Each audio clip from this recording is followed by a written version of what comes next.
आज के दिन में दोस्तों हर एक कंपनी अपना बिजनेस को एक्सपैंड करना चाह रही है या केपेक्स करना चाह रही है। एंड वहीं पे काफी सारी ऐसे कंपनी है जो अपने बिजनेस को डाइवर्सिफाई भी करना चाह रही है, यानी कि नए नए सेगमेंट में एंटर करना चाह रही है। एंड आज के दिन में दोस्तों ट्रेंड में आपका डिफेंस सेगमेंट आप बोलिए, या एरोस्पेस सेगमेंट बोलिए, या ईवी का सेगमेंट बोल दीजिए, या आप एआई का सेगमेंट बोल दीजिए। एंड जो भी कंपनी आज के दिन में ये चारों सेगमेंट में एंटर कर रही है, या चारों में से कोई भी सेगमेंट में एंटर कर रही है, उस कंपनी का आने वाले फ्यूचर में हम लोगों को ग्रोथ अच्छा खासा होते हुए देखने को मिल सकता है। तो दोस्तों आज ऐसे ही मार्केट में हम लोगों को एक न्यूज आते हुए देखने को मिली, जहां पे एक मिड कैप साइज की company aerospace sector, defence sector and EV component बनाने वाली सेगमेंट में एंटर कर रही है। जी हाँ दोस्तों, मैं बात कर रहा हूँ रेमंड ग्रुप के बारे में। रेमंड ग्रुप ने recently defence segment, aerospace segment and EV component बनाने के लिए कंपनी का एक्वायर किया है। आइए विस्तार से हम लोग जानते हैं इस न्यूज के बारे में। लेकिन उससे पहले अगर अभी तक आप लोगों ने हमारे यूट्यूब चैनल को सब्सक्राइब नहीं किया है तो kindly subscribe our YouTube channel. Raymond group 682 crore रुपए में मेनी प्रेसिशन प्रोडक्ट लिमिटेड यानी कि MWPL में 59.25% स्टेक खरीदी है। और ये स्टेक खरीदने का मेन रीजन था कि रेमंड को aerospace, defence and electric vehicle component business में एंटर करना था। और इस बिजनेस से दोस्तों रेमंड अपने इंजीनियरिंग बिजनेस को बढ़ाना चाहती है, यानी कि रेमंड अपने इंजीनियरिंग बिजनेस को एक्सपैंड करना चाहती है। इन शॉर्ट आप बोल सकते हैं कि रेमंड अपने इंजीनियरिंग बिजनेस में केपेक्स करना चाहती है। एंड ये रेमंड कंपनी के लिए काफी अच्छी बात है। और ये deal JK files and engineering limited के सब्सिडरी कंपनी यानी कि ड्रीम प्लस एक्वा लिमिटेड के थ्रू होगा, एक नई सब्सिडरी कंपनी फॉर्म करके। यानी कि दोस्तों आप लोग समझ सकते हैं कि ये डील के बाद JK files and engineering limited, ring plus aqua limited and MWPL जो कंपनी है, तीनों कंपनी को मिलाकर एक नई सब्सिडरी कंपनी बनाई जाएगी। और इस नई कंपनी में 66.3% स्टेक होगा रेमंड का, जो प्रेसिशन इंजीनियरिंग प्रोजेक्ट पर फोकस करेगी। और रेमंड एक्सपेक्ट कर रहा है कि ये ट्रांजेक्शन यानी कि ये डील कंप्लीट होगा फाइनेंशियल ईयर 24 में। और MWPL यानी कि मेनी प्रेसिशन प्रोडक्ट लिमिटेड का जो एक्विजिशन है उसको डेट एंड इंटरनल एक्रूवल के थ्रू फंड किया जाएगा। सो दोस्तों आपको बता दें कि इंटरनल एक्रूवल वो होता है जो कंपनी अपने ऑपरेशन से अर्न करती है, और उस अर्निंग को कंपनी केपेक्स में यूज किया जाता है। और अगर आप लोग रेमंड के केस में देखेंगे तो रेमंड भी अपने केपेक्स के लिए अपने इंटरनल एक्रूवल और डेब्ट को यूज करेगी। और इस एक्विजिशन के बाद भी रेमंड कंपनी का जो कैश फ्लो है वो पॉजिटिव ही रहेगा। और आपको बता दें दोस्तों कि रेमंड एक्सपेक्ट कर रहा है कि इस एक्विजिशन के बाद रेमंड का जो इंजीनियरिंग बिजनेस है वो काफी ज्यादा स्ट्रांग हो जाएगा।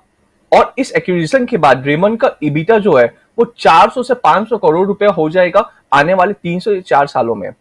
रेमंड के मालिक गौतम हरी सिंघानिया ने कहा कि इस एक्विजिशन के बाद रेमंड का इंजीनियरिंग बिजनेस की ग्रोथ काफी ज्यादा तेजी से होगी। और एरोस्पेस, डिफेंस एंड ईवी जैसे तेजी से बढ़ते हुए सेगमेंट में रेमंड की एंट्री के लिए नए अपॉर्चुनिटीज लाएगा कंपनी के लिए। यानी कि दोस्तों इस एक्विजिशन के बाद रेमंड इजिली एरोस्पेस हो गया, डिफेंस हो गया एंड ईवी के सेगमेंट में ग्रो कर पाएगा। और आपको बता दें दोस्तों कि एरोस्पेस, ईवी एंड डिफेंस एक ऐसा सेगमेंट है जो कंटिन्यूसली तेजी से ग्रो होते जा रहा है आज के जमाने में। और आज के दिन में इफ कोई कंपनी इस सेगमेंट में एंटर करती है तो आने वाले कुछ सालों में उस कंपनी का ग्रोथ हम लोगों को तेजी से होते हुए देखने को मिल सकता है। अब दोस्तों हम लोग ये जान लेते हैं कि MWPL जो कंपनी जिसको रेमंड एक्वायर कर रहा है वो कंपनी क्या चीज की कंपनी है, यानी कि बेसिकली कंपनी क्या काम करती है। तो MWPL का इंडिया में 2 सेक्टर है 11 मैन्युफैक्चरिंग फैसिलिटी के साथ, जिसमें से पहला सेक्टर है आपका एरोस्पेस, जिसमें एरोस्पेस एंड डिफेंस के लिए मैन्युफैक्चरिंग प्रिसीजन प्रोडक्ट्स बनाया जाता है। और दूसरा सेक्टर है automotive and industrial vertical segment, जिसमें clean internal combustion engine, fuel injection and transmission, EV component, hydraulic और इंडस्ट्रियल के साथ साथ एग्रीकल्चर के लिए भी प्रिसीजन प्रोडक्ट शामिल है। और फाइनेंशियल 23 में MWPL का एक्सपोर्ट कंट्रीब्यूशन 70% था। और इसके अलावा 13% इबिटा मार्जिन के साथ MWPL का टोटल रेवेन्यू अप्रोक्स 750 करोड़ रुपया था। और दोस्तों रहा बात रेमंड का, तो रेमंड का मेन बिजनेस है टेक्सटाइल एंड अपैरल सेक्टर का। लेकिन हाल ही में रेमंड अपने बिजनेस को रीस्ट्रक्चर कर रहा है और नए सेगमेंट में एंटर कर रहा है। और अगर हम लोग देखें तो इस साल के स्टार्टिंग में ही रेमंड ने अपने कंज्यूमर केयर बिजनेस को गोगरेस को बेचा। और इससे पहले रेमंड ने अपना लाइफस्टाइल बिजनेस को डीमर्ज किया। और कंपनी रियल एस्टेट बिजनेस के सेगमेंट में भी एंटर कर चुकी है। यानी कि दोस्तों इससे हम लोगों को ये समझ आ रहा है कि कंपनी अपने बिजनेस को डाइवर्सिफाई कर रही है एंड ये कंपनी की ग्रोथ के लिए काफी अच्छी बात है। इससे कंपनी का आने वाले कुछ सालों में प्रॉफिट भी बढ़ते हुए हम लोगों को देखने को मिल सकता है। और अगर हम लोग कंपनी का मार्केट कैप के बारे में बात करें तो कंपनी का मार्केट कैप है 12,466 करोड़। कंपनी का करेंट मार्केट प्राइस है 1872 रुपीज का।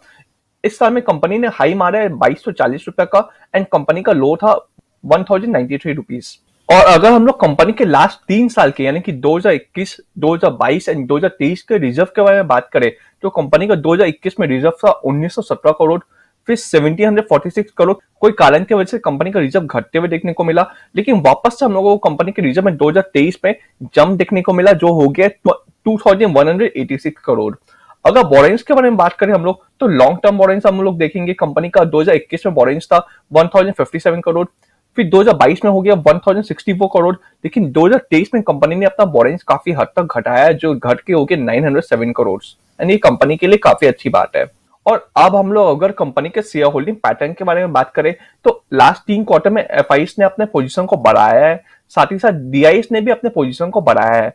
क्यों बढ़ाया है दोस्तों, आप समझ पा रहे होंगे कि कंपनी अपने बिजनेस को डाइवर्सिफाई कर रही है, साथ ही साथ कंपनी का बोरेंस भी कम हो गया है एंड कंपनी का रेवेन्यू भी देखेंगे तो अब बढ़ते जा रहा है। इसी वजह से एफआईएस एंड डीआईएस दोनों ने अपने इस कंपनी में पोजीशन को बढ़ाया है।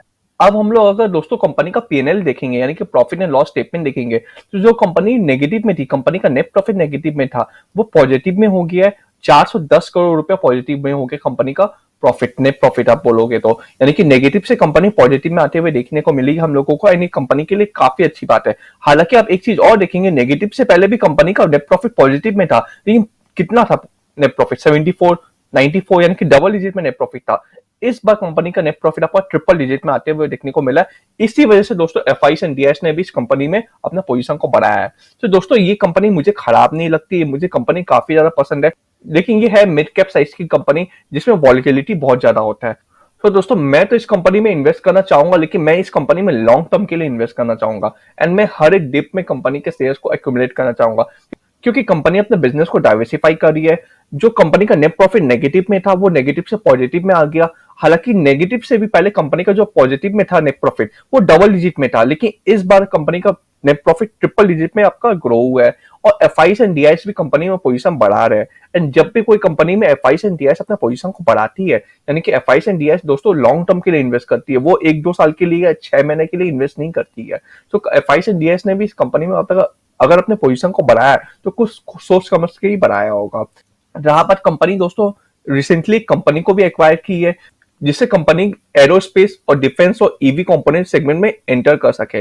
और जो भी कंपनी आज के दिन में एरोस्पेस, ईवी और डिफेंस सेगमेंट में एंटर कर रहा है, वो कंपनी आने वाले कुछ सालों में कंपनी का प्रॉफिट जबरदस्त होते हुए हम लोगों को देखने को मिल सकता है। Kindly share the video with your friend. Video अच्छा लगा तो kindly like and subscribe our channel.